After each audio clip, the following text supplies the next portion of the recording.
wasn't dredged out by big machines like the first canal that we entered today, but was actually hand dug by some bootleggers in the 20s and 30s during the time of Prohibition.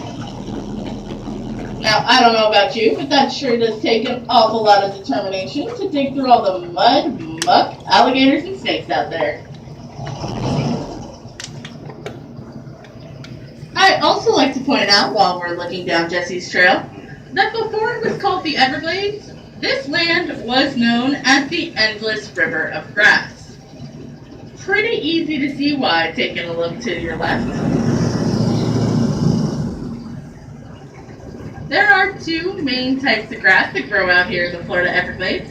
Cattail grass, which is most of what you can see from this point of view now, and sawgrass. And we'll talk more about them and their differences as we float along.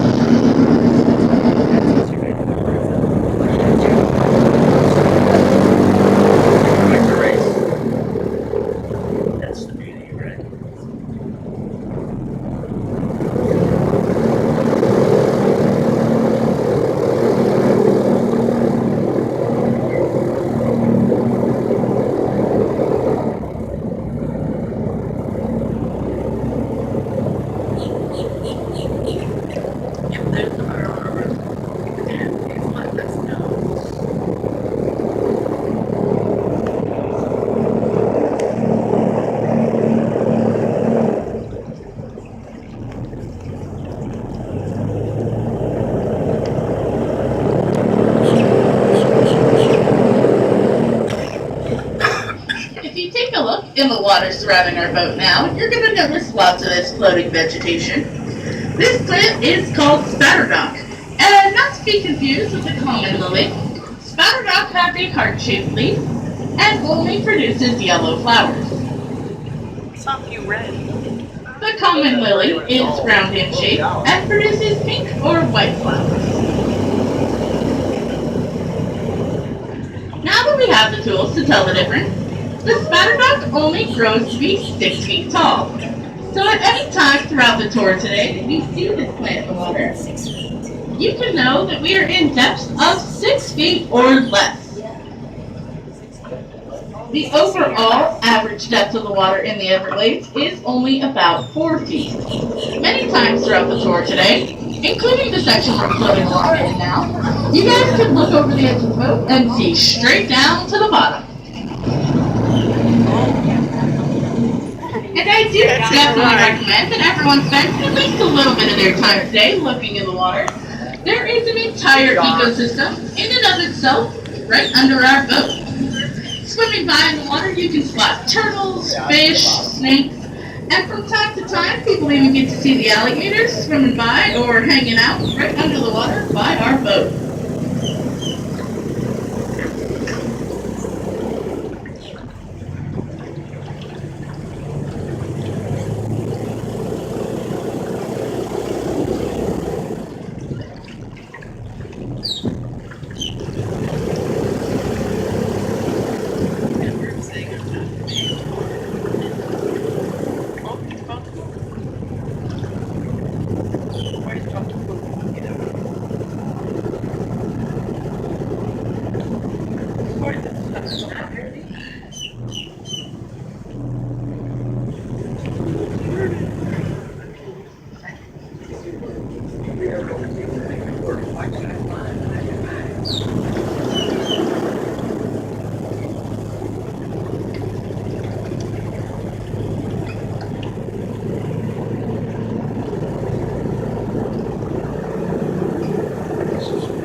throughout our tour today that we enter into these more sheltered canals. Definitely keep your eyes open, folks.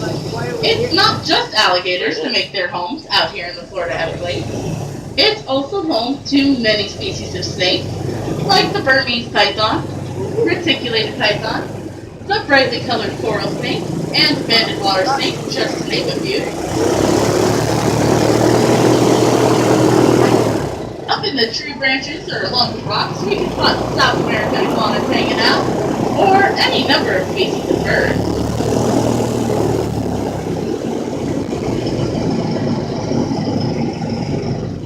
And down by the water's edge, of course, the alligators do hang out there, but also many types of turtles as well.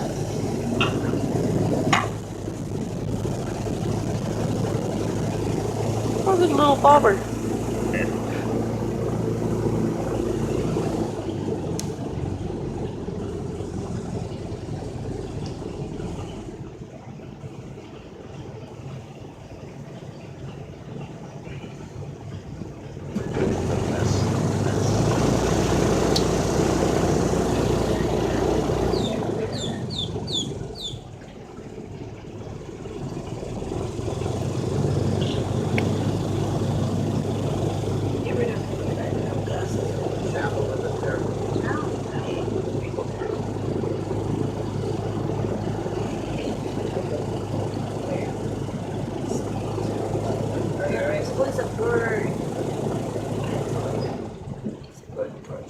The Everglades is a completely unique ecosystem. There's nothing else quite like it anywhere else in the world.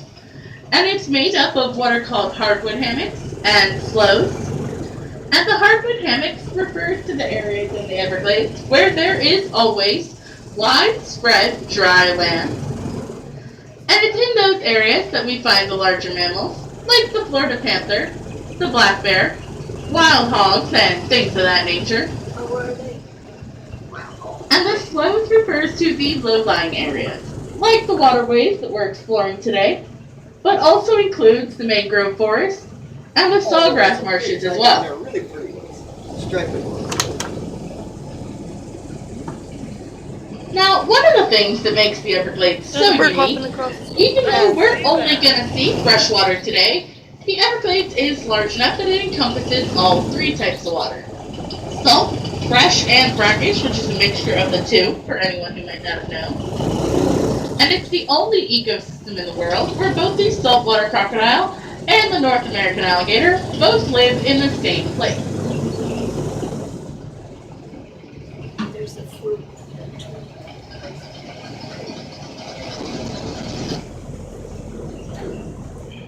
The Everglades is the largest and one of the last remaining wilderness that you can find in the United States south of the Mississippi River. And there are over 5,000 square miles of protected Everglades in the state of Florida.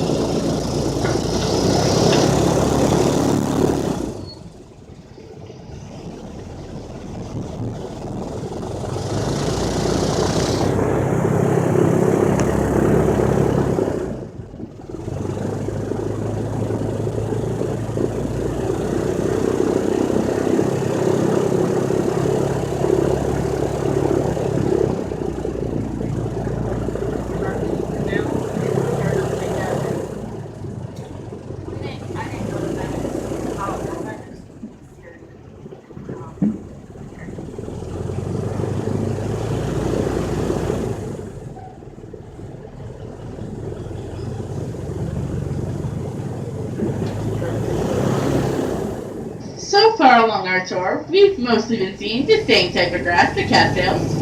It has two sides and it's flat and smooth no matter which way you touch it. But as we take this next corner, I'll be able to point out to you guys a patch of that other species, sawgrass, and tell you just a little more about it.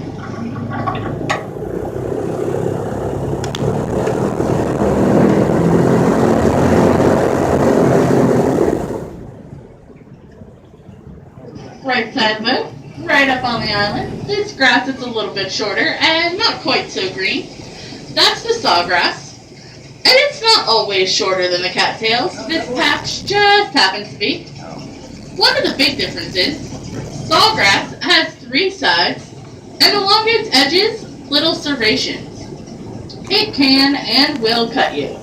Some people think just a little paper I think we cut, hit more. but unfortunately that is not the case. The sawgrass can cut through clothing and has been known to cut as deep as the bone. Yeah, I've cut myself on that type of grass before.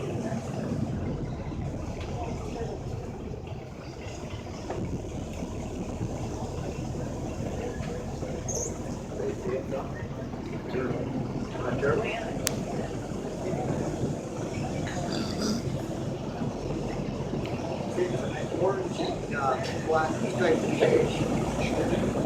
Lot of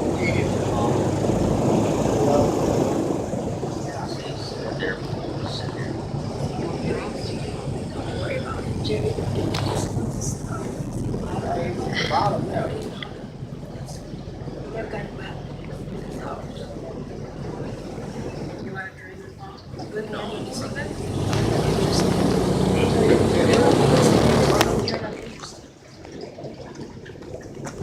Now, if anyone on board enjoys fishing, the Everglades is a great spot. There are over 200 different species of fish out here in the water. Some of the ones you might see right over the edge of our boat today are largemouth bass, bluegills, oscars, cichlids, tarpon, tilapia, gar. And I haven't seen one over the edge of my boat yet, but we have been hearing of the local fishermen catching snakehead fish as well.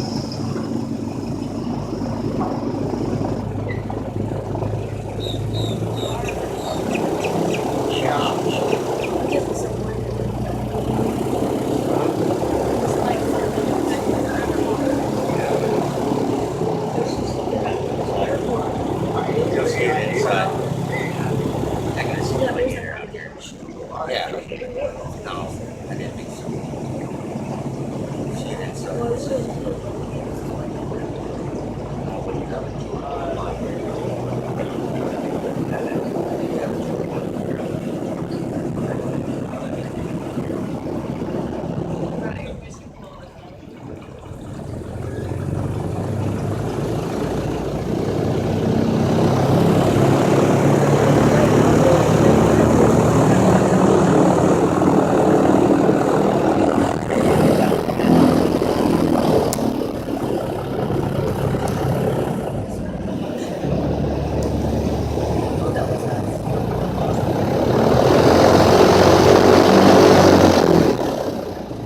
Alrighty, we're gonna head across the China Hole now towards that wall of cattail grass. Let's see if we don't have some luck finding some wildlife over there.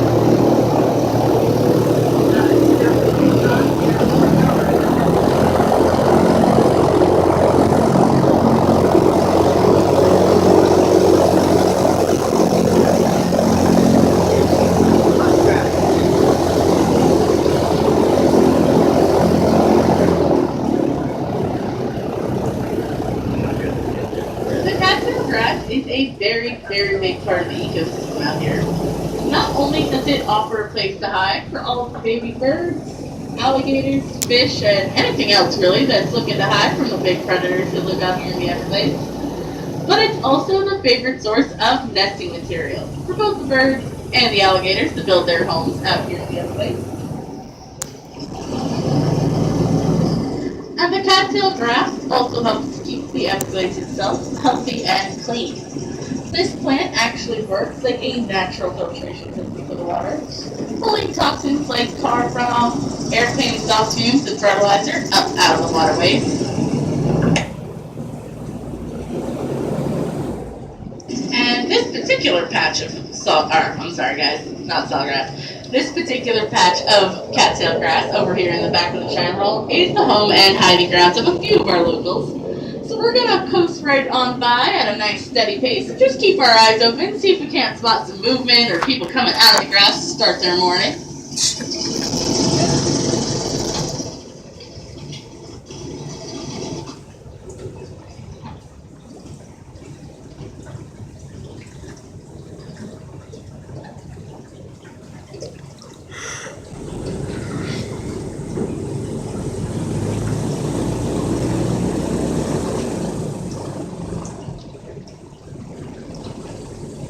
The cattail grass was also highly used by the indigenous tribes of the land. They use this plant to make a lot of their day-to-day objects, like ropes, baskets, and even some of their bandages. And the bottom part of the stalk is edible, and it was a great source of food to help keep hydrated during the hotter times of the year. It tastes kind of like celery, but not as flavorful.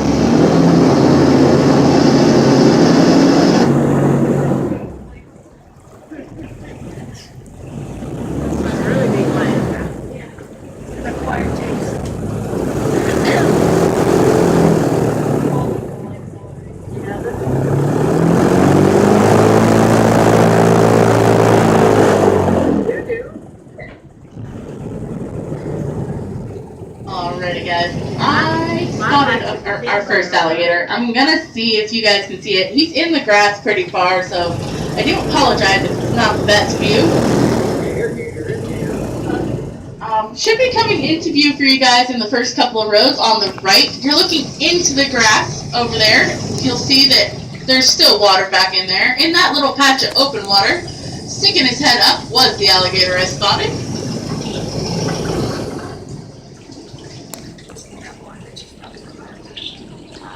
There it is. Yeah.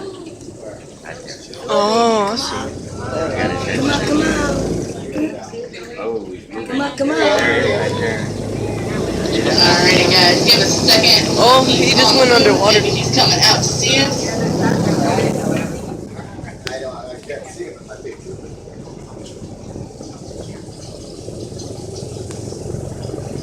There we go. Got his attention. Left side, swimming out of the grass. We have a big old alligator coming out to say hello.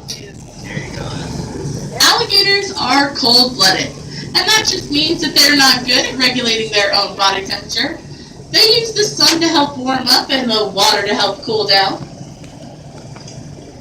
And those spikes that you see on the alligator's back are called scutes, and they work like a solar panel for the animal.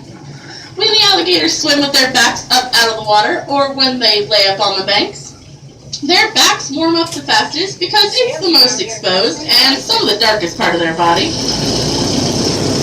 And the scutes are very rich in blood vessels.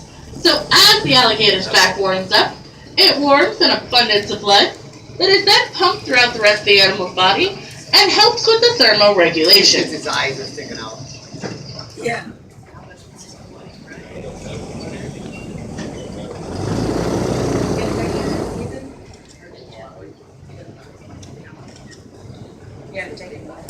Come on, baby.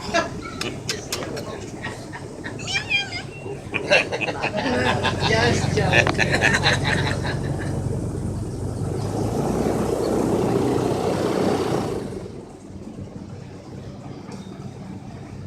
Now, you don't have to see an alligator's whole body to know how big they are.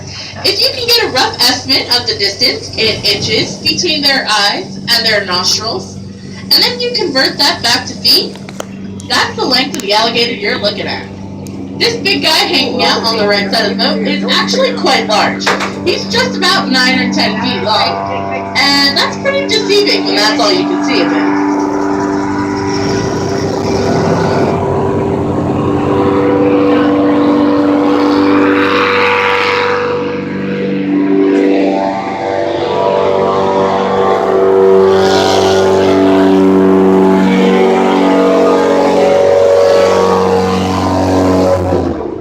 Alligators have 80 teeth in their mouth, 40 on the top and 40 on the bottom. And over the course of their entire life, they will go through about 2,000 to 3,000 teeth. And that's because any time one breaks or falls out, a new one pops up in its place. Oh, little fishies.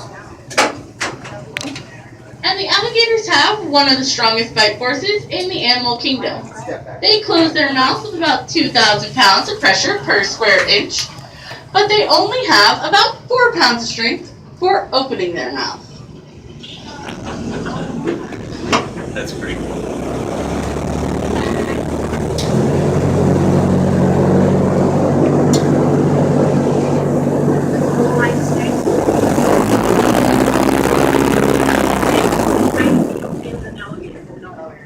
Alrighty guys, he did duck down underwater on us before we did that spin. That spin was just a hope to get him to drop back up Sometimes the vibration will make them pop their heads up and see what's going on, but I think he's done having his picture taken.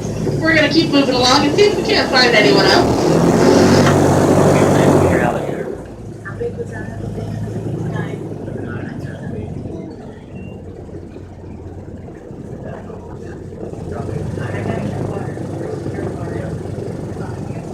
You're pretty good. Zero now. I just didn't want to take it out.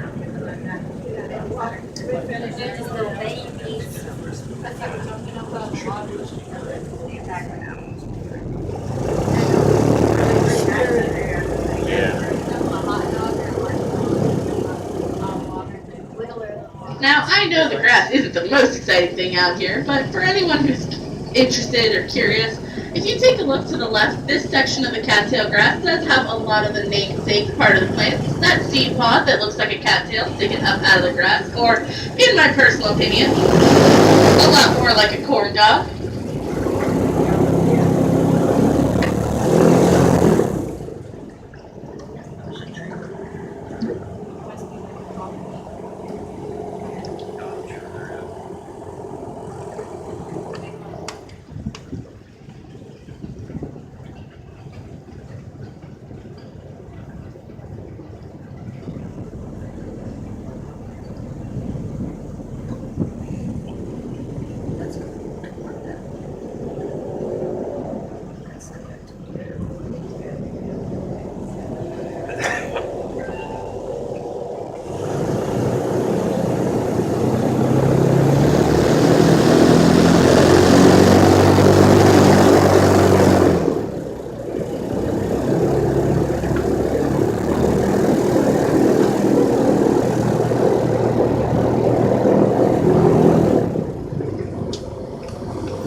Who's up and moving around in the Shiner home.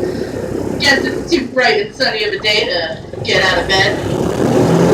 We're gonna go ahead and head on out of the Shiner home now. We'll check a little bit further along the route for a couple other spots and see if we can't find anyone else.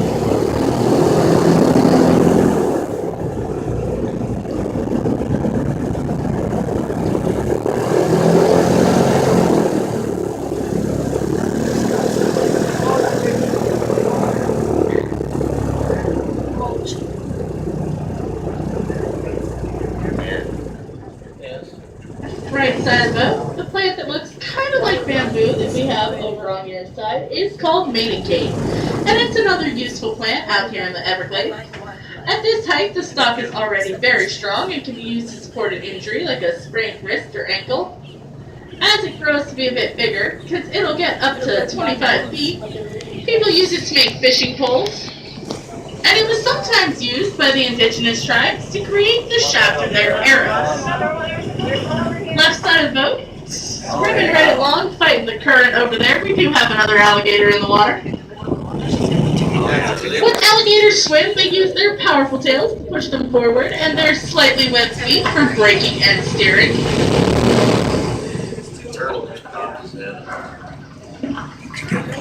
Alligators can swim between 25 and 35 miles an hour in water. They can sprint up to 35 miles an hour on land. They are pretty good climbers, and when they want to, the alligators can jump 3/4 of their body length straight out of the water.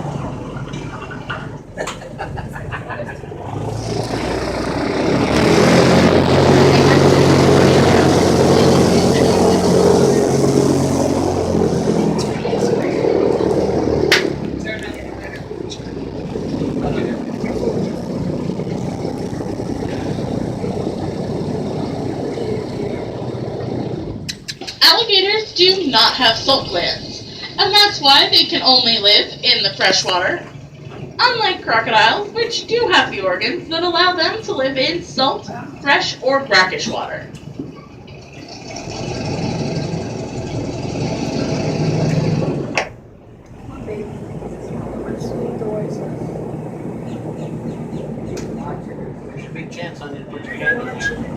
Until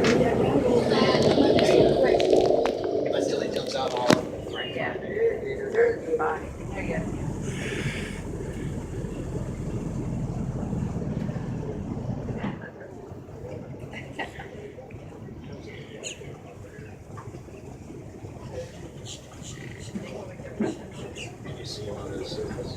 Again, duck down underwater. When the alligators dive, they can hold their breath anywhere from 4 to 6 hours, depending on the water temperature and the size of the alligator, and slow their heartbeats down to about 4 beats per minute. So unfortunately for us, whenever they Oh, wow. do dive down and it turns into a waiting game, the alligators almost always win. We're gonna do a little spin now, see if he'll pop back up for us.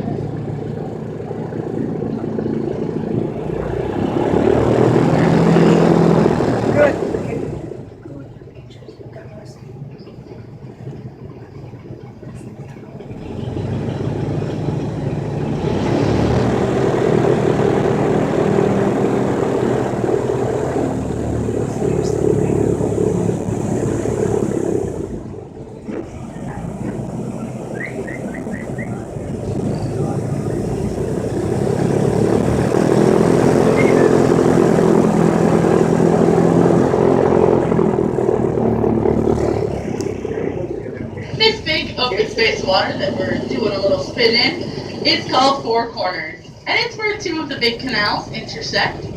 It's the deepest water on the tour by far, and some of the deepest water around. Right out here in the middle is about 40 feet deep.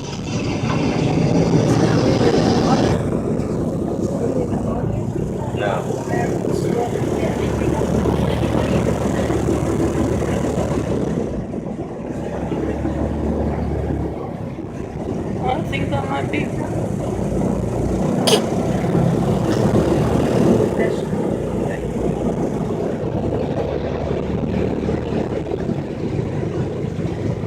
Just told us to say, why do you always keep coming in?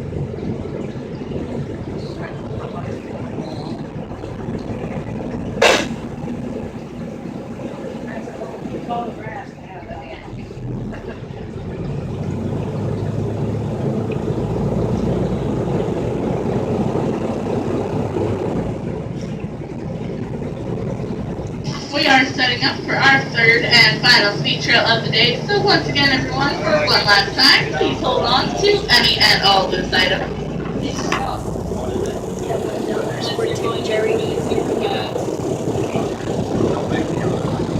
I got money last night. How much? 200.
The Everglades is shaped by both fire and water.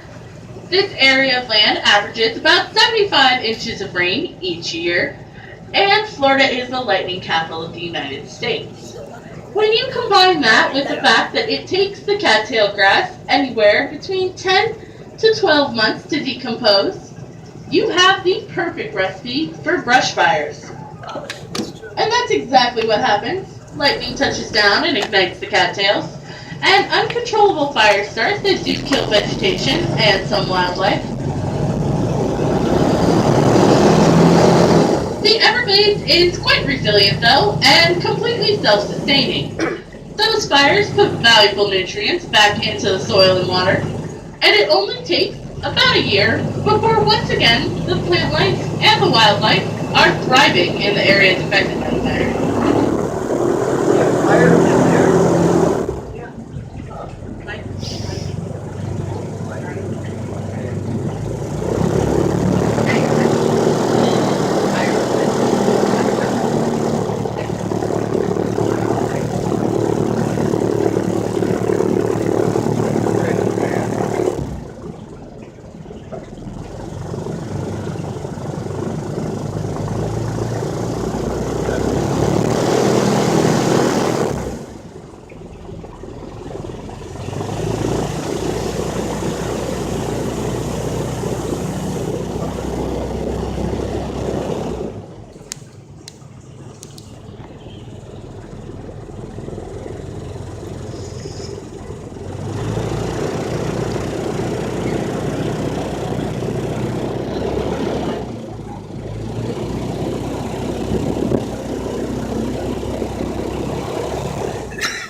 The squiggly trees that we have on both sides of the boat that look like they're growing straight out of the water are called pond apple trees.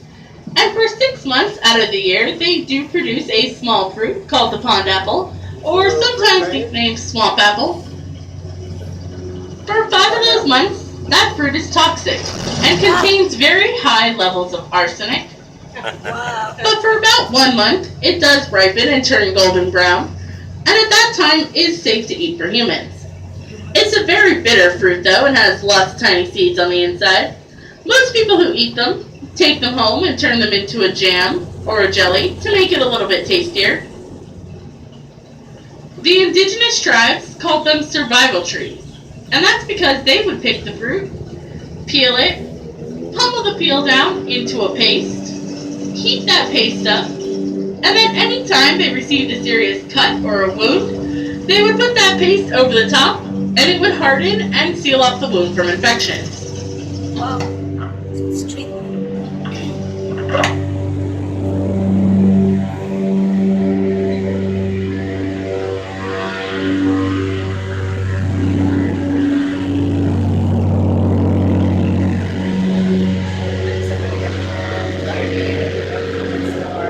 Yeah.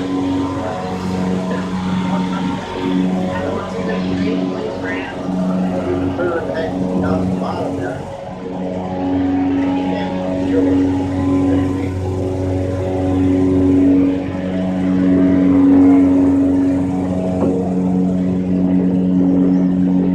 Coming up on the right side of the boat, we have a big pond apple tree that has fuzzy stuff all over its branches. That fuzzy stuff is Spanish moss. And you don't want to get too close to that plant unless you have to. It's full of ticks, chiggers, and other insects that'll bite you and make you itchy. Like most of the plants out here in the Everglades though, it does have its uses. And when added to a fire, Spanish moss smokes a lot and helps keep away the mosquitoes. Hanging off of the tree, that's another plant. Hanging moss. Orchid and goose.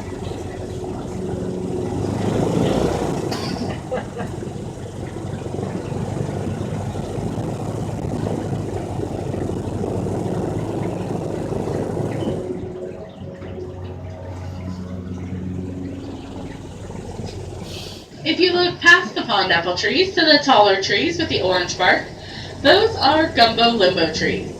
They're a good one to know because they only grow on dry land. So anywhere you see the tall trees with the orange bark, you can know that whether it's the rainy season or the dry season, that is always solid ground. And for a plant, they're pretty smart. The gumbo limbo trees actually feel the incoming hurricanes, and as the barometric pressure drops, they drop their leaves and small branches to better withstand the storm. Smart. Limbo, limbo.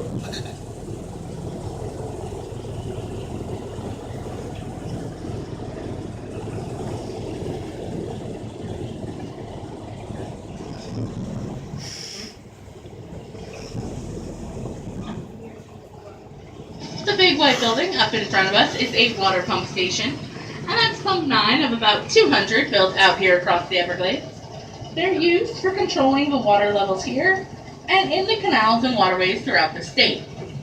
The big one up in front of us can actually pump 100 million gallons of water each hour. Wow.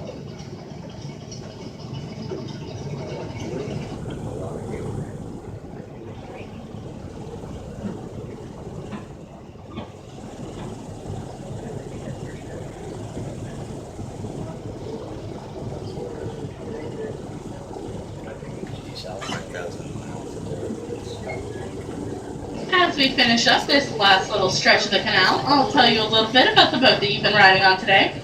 This boat's called Old Grateful, and it was built right here on the premises at Everglades Holiday Park.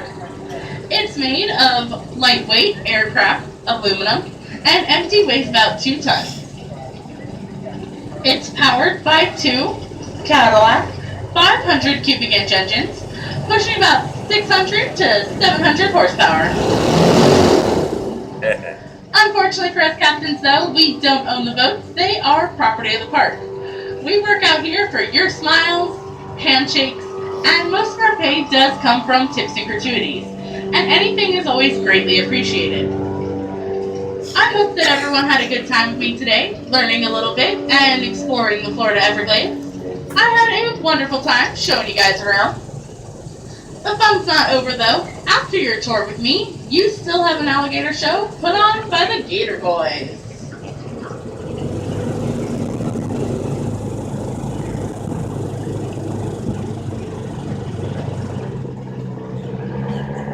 Allow me to be the first to welcome everyone back to Everglades Holiday Park. Enjoy the rest of the time that you're spending with us today, and safe travels home, everyone. Thank you so much for coming out, and enjoy the rest of your time.